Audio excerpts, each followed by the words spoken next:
Hey, good afternoon, everyone. This is Christopher Kraus, your Learning and Development Specialist at Embraer.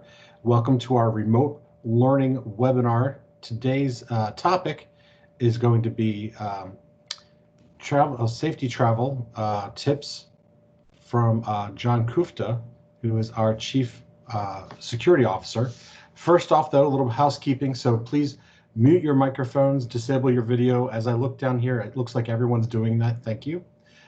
Just a reminder that the session is being recorded and is going to be available for everyone to see about a half an hour after the session is over up on Empower.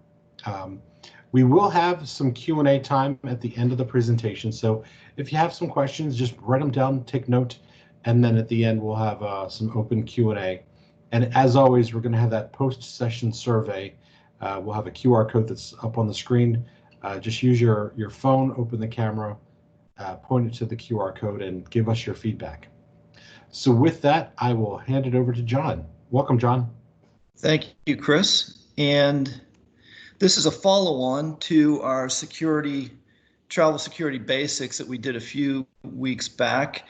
I'm going to review a lot of the same information we covered there, and then, add a few items regarding just high-risk travel. Now, if you forget everything I say today, I just want you to remember two things.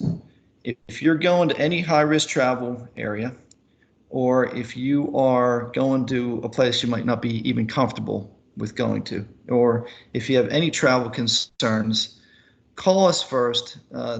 Either I, in the Chief Security Officer position, or Charles Sardona, who I'll give you his email address later if you haven't yet met him.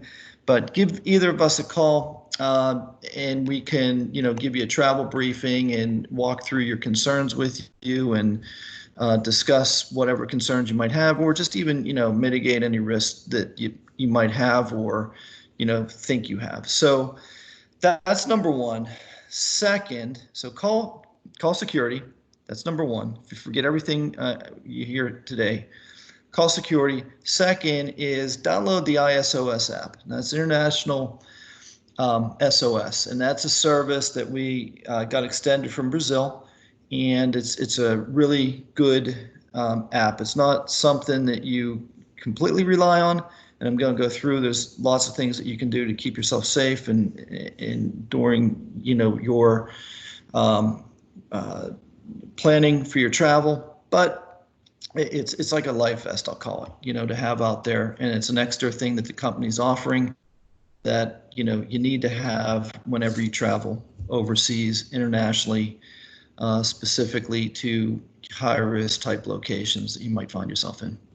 So let's start off. And again, I can't stress enough familiarizing yourself with your destination. And there's lots of places out there, and to get information about where you're going to. But a lot of the homework you have to do on, to keep yourself safe, you have to take ownership of it. You have to, employ your own research, and we're happy to help you and do that for you. But you have to familiarize yourself with where you're going. Whether you're a U.S. citizen traveling on a U.S. passport or Brazilian passport, Department of State has no Overseas Travel Advisory Council. Here is the location of that, and we'll publish this information later as far as websites and stuff like that. But there's all kinds of published alerts on there and they have a risk ranking of the countries that you're going to if you're traveling on a U.S. passport. Now, we're a multinational corporation. We have people from every country working here, predominantly American and Brazilian, but, we have German passport holders, Canadian passport holders, you name it. Every country, Western country and others, generally have alerts specific to their citizens, what passport you're traveling on. So it's not a one size fits all. What applies to American travelers does not necessarily apply to Brazilian travelers. But so the starting point for me, I always go to OSAC. I'm going to identify what the risk ranking is. If it's a 3 or 4 risk ranking, come to us first, okay? If it's even a 2 risk ranking and you have concerns, come to us. 1 risk rankings are basically your, Western Europe and places that are not a high risk of travel. But no matter where you go in the world, there's always a threat of terrorism. There's always a threat of crime, street crime, muggings, pickpocketing, things of that nature. So, you just have to be cognizant of that and learn, about your hotel location and alerts that are issued and things of that nature, the areas that you're going to be traveling to. Certain countries, just like this country, there's certain neighborhoods you don't want to go into, right? There's certain areas that have, higher crime than others. There's certain cities that are more crime prone than other cities. So it's the same overseas, just know your location, familiarize yourself with your destination, and play it safe. So that's my starting point. If you're a U.S. citizen, this is a free service by the U.S. government, okay? It's a smart traveler enrollment program.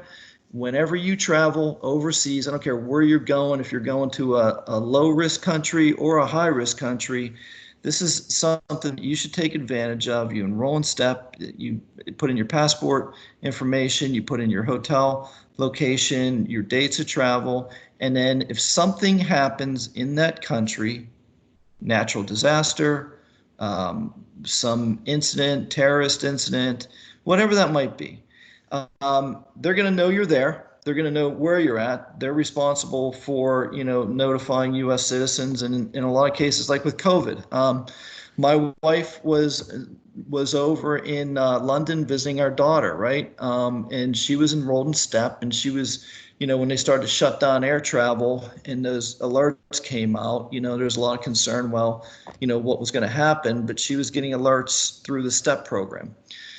Lots of other countries have this.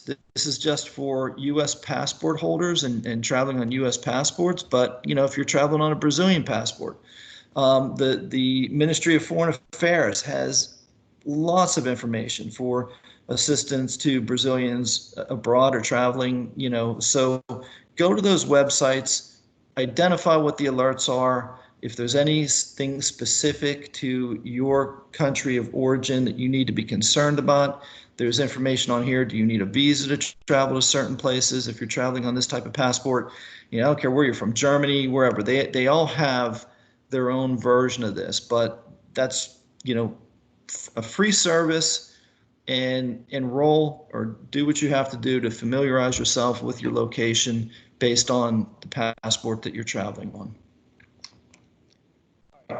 So a couple things, and this is just, basics, and I don't care where you're traveling, but certainly in high risk areas, right?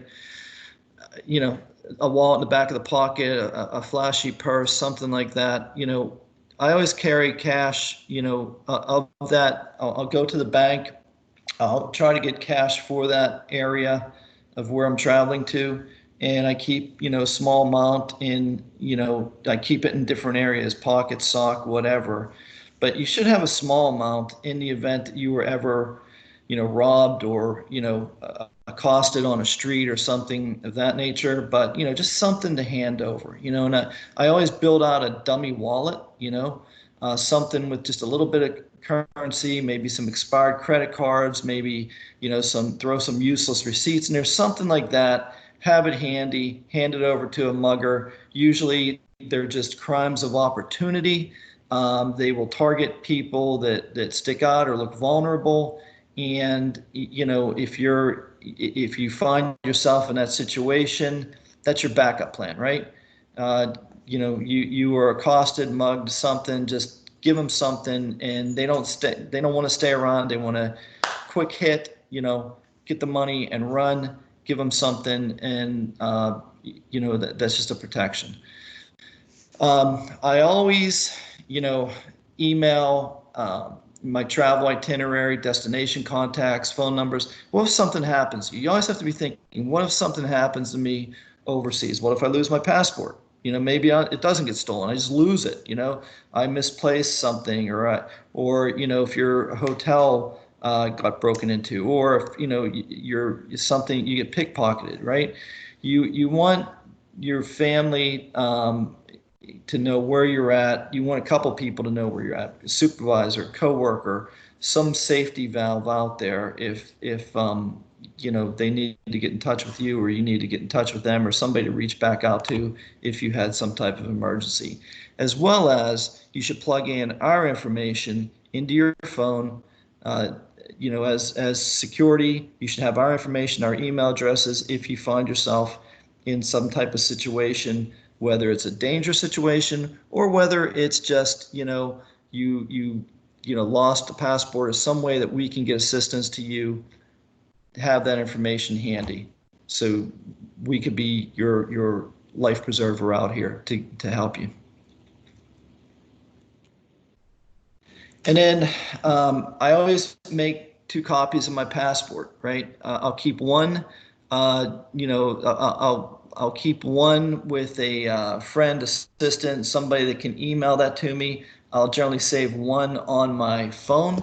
You go into the, on these iPhones that were issued, or if you have a personal iPhone, I don't know how Android works, but there's a Notes tab. You can take a picture of it, either in a JPEG format, or you can scan it using, the little camera. You can scan a document. I scan that. If you passport, or if your passport gets stolen, that ID page, you might have to go to a consulate, an embassy, wherever you're at, to try to, it's just good to have that information, not be trying to figure out where it's at. Also, if something happens to your phone, if something happens to the hard copy that you take with you, that you are storing in the safe, if there's a fire, if there's some reason you have to evacuate where you're staying and you can't get to your documents, right? Somebody back home, a trusted friend, family member, somebody, your assistant, your PA, your coworker, if they have a copy of that, they can get that emailed out to you, or texted to you, or sent to you in some way. All right. So 2 copies, one with you, one with a trusted friend. And actually, I should say 3, because I always keep, a scan of that on my phone also.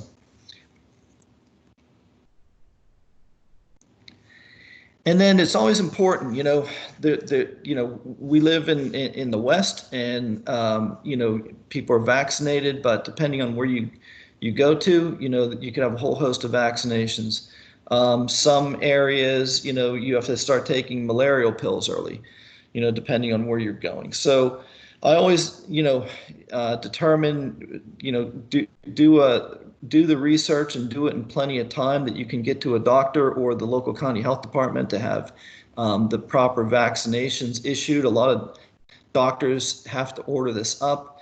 At times, some of the places I've traveled in my career, places like Afghanistan and parts of the Middle East and different places, actually, the doctor couldn't, my local family physician could not order up the vaccines I needed in time. I had to go to the county health department to get those vaccinations to go to these places. So if you have any medical issues, if you have any type of acute or, medical issues, make sure that your doctor signs off on that and knows, what you need. And then I always, I get migraines, right? So I always, and generally on travel, when you're not drinking enough water, or you're, long, trips in a plane or something like that, I get migraines. So I make sure I have twice the amount of medication for those travel days. And then I always, play it safe, and I split that medication up, some in my carry-on, some in my checked luggage. The other thing, I have this in red. Make sure your medication, including over-the-counter, complies with local host country laws. There's places in the Middle East and westernized parts of the Middle East, Dubai is one that comes to mind, that over-the-counter medicines that you can buy in a Walgreens or a CVS here are considered controlled substances there, and some antihistamines and things like that you can legally buy in the US and in other Western countries is considered a controlled substance. And there are strict guidelines in some countries that you might go to where, you know, even prescription medication. Most countries, if you keep your prescription medication in the prescription bottle, that's good enough, right? But there are some countries, depending on where you're going, that will ask that you actually have some type of doctor certification in addition to that to prove that that's yours. You don't want to get, you know, randomly screened coming through a border checkpoint in an airport, and then you have your legally gotten prescription medication, and then you're detained because you're in violation of local laws. So local laws and customs, be aware of them. That all comes with doing homework before you go on a trip. You know, I've Google Translate. I've used the Microsoft app. I was able to, you know, travel to China, Beijing, Hong Kong, you know, Shanghai, and be able to speak to cab drivers and be able to speak to shop owners and things like that, just with, you know, some of these translation apps out there. So it's just a good thing to have.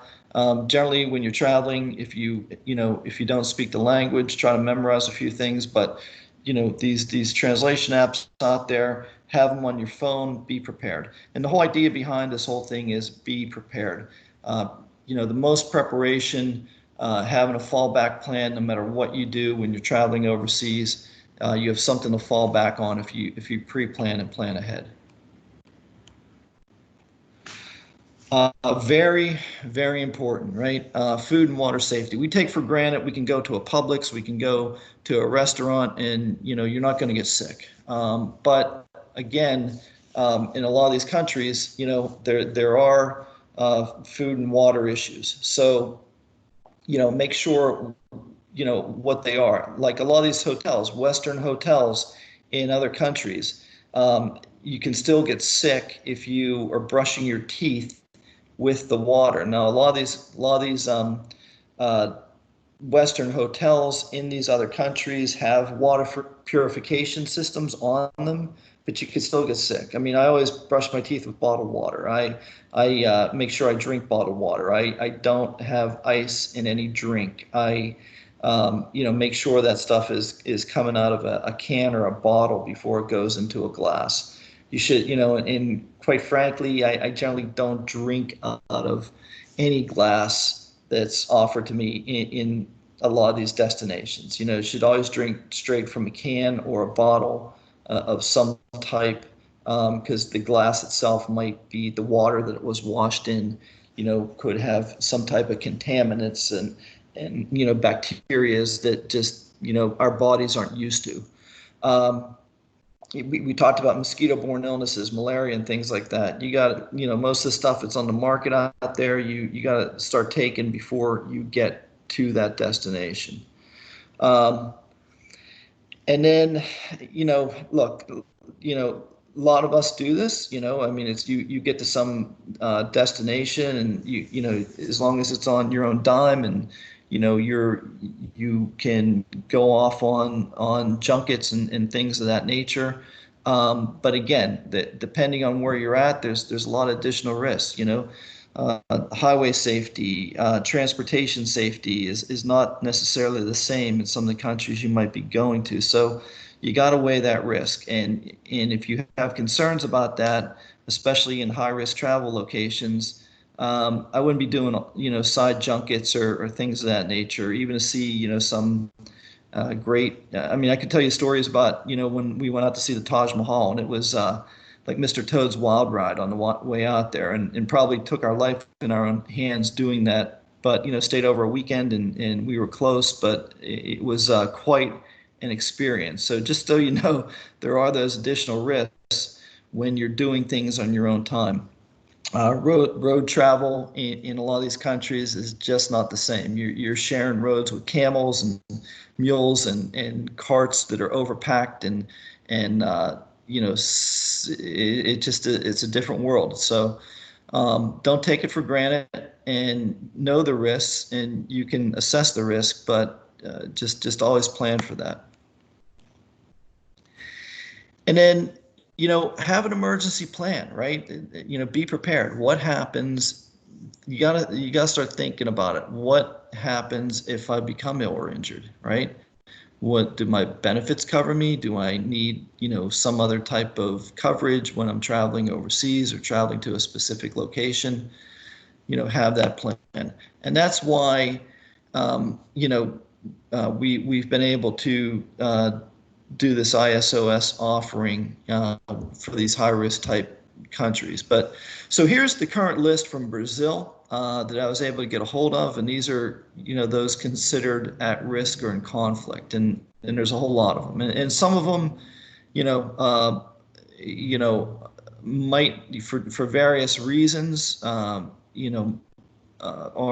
certainly areas of concern, but they're and in some of these countries, it's safer in certain parts of it than in others. So some are just no travel. Some sections of countries are no travel. And even in lower risk countries, there's some no-go zones depending on where you're at. So if you need a list of this, it's on, it's on our site. So here's our contact details. All right. And if you're going to a high risk travel area, please get in touch with us and get in touch with us early. The more time we have planned to plan your trip and help mitigate any risks that are out there, the better. I mean, please don't come to us a day before. Hey, I'm going to this place, and we're certainly going to help you. But the more time we have, the better we'll be able to get alerts set up and things of that nature. But here's just some of the general information we want from you.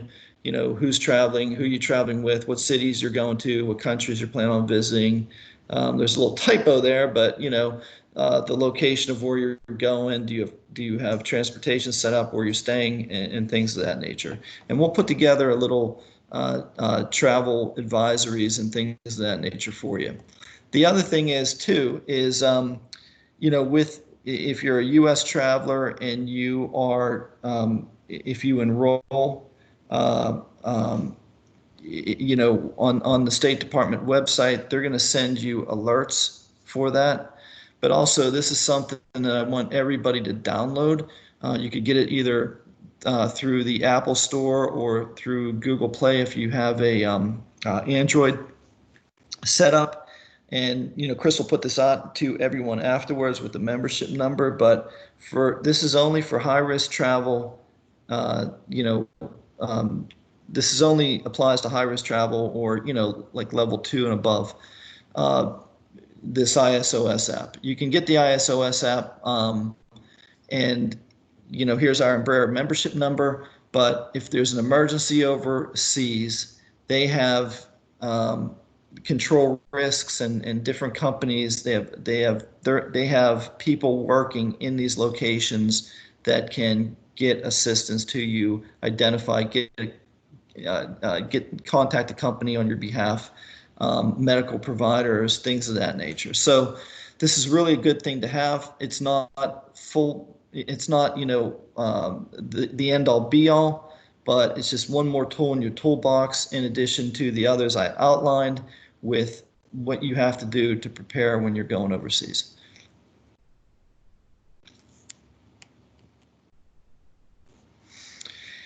And then, I really am big on road safety. I mean, that's where most problems happen. When we're overseas, we're going to see a client or something. Getting there or getting back to your hotel is generally your highest risk area, right? So there's some basics when traveling. Arrange for the travel beforehand. If generally the hotel's vet or the company representative vets certain travel services. Don't get into a Uber or a taxi cab in some country where you don't know. I mean, there are certain safety. Uber might be safe in some places. It's actually illegal in other places. Like I was in Hong Kong, and Uber is not. It's not legal to use Uber in Hong Kong, but you can still get the app, and people still take Uber, but it's not the safest form of travel.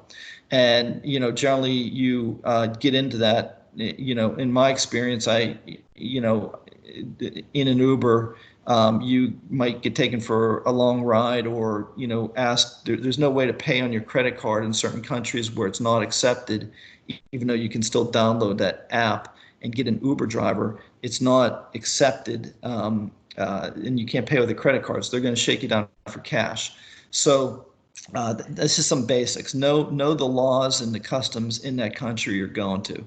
What is necessarily happening here is not acceptable in those places. And then again, jewelry, leave it at home. I wouldn't look flashy. I try to blend in. If you're in Europe, and if somebody's wearing a guy's wearing khaki pants, people know that they're one thing. They know they're Americans, right? Because we're the only ones that wear khaki pants in a lot of these places. A button-down shirt, is generally a signal in England that you're a Yank. You're not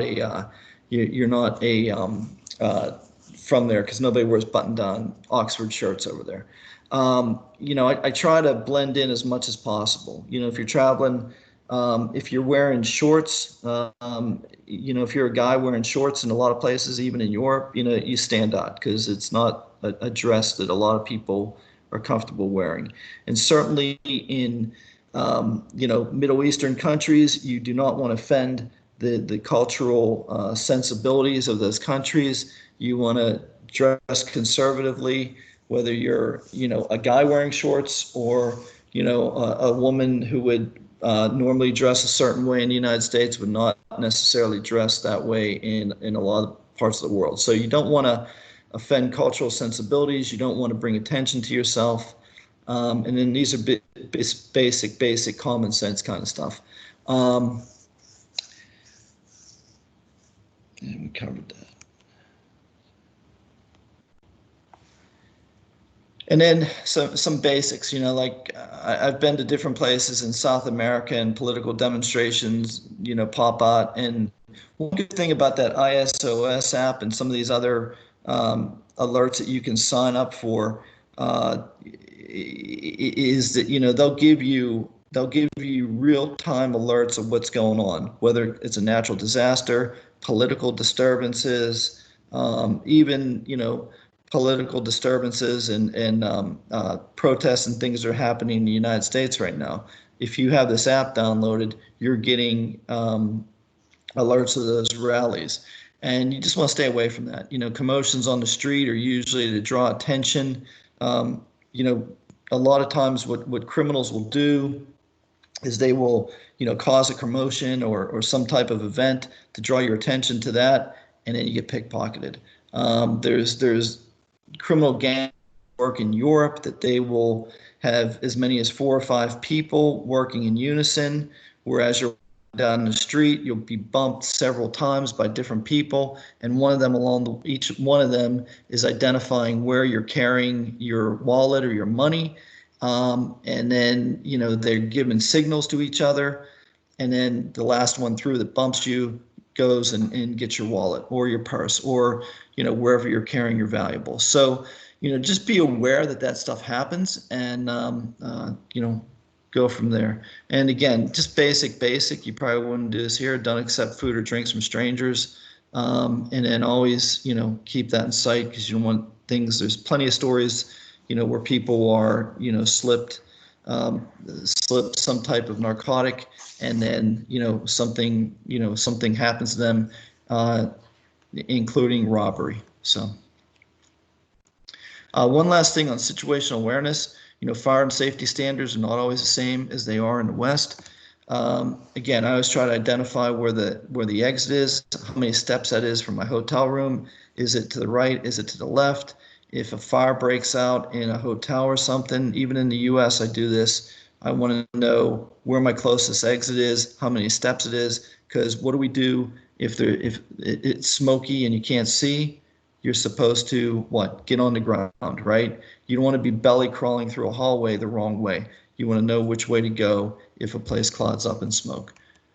And that's pretty much it. I kind of took up most of the time. I don't know if there is time for questions, but if we can't get to questions now, Again, I'm open for email, I'm open for discussion, but please remember those two things. Download the ISOS app, don't completely rely on it, but also get us involved well in advance if you do any type of high-risk travel or any travel that concerns you. Chris? Awesome. Thank you, John. This is good information. We are right at the, actually, we're at the 131 mark, but if you have any questions for John, you can just go off of mute and ask the question.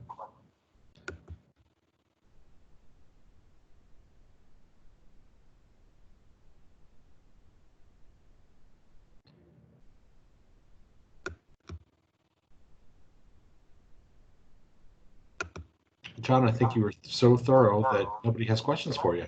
Okay, well, great. Well, keep us in mind and have a great weekend, everybody.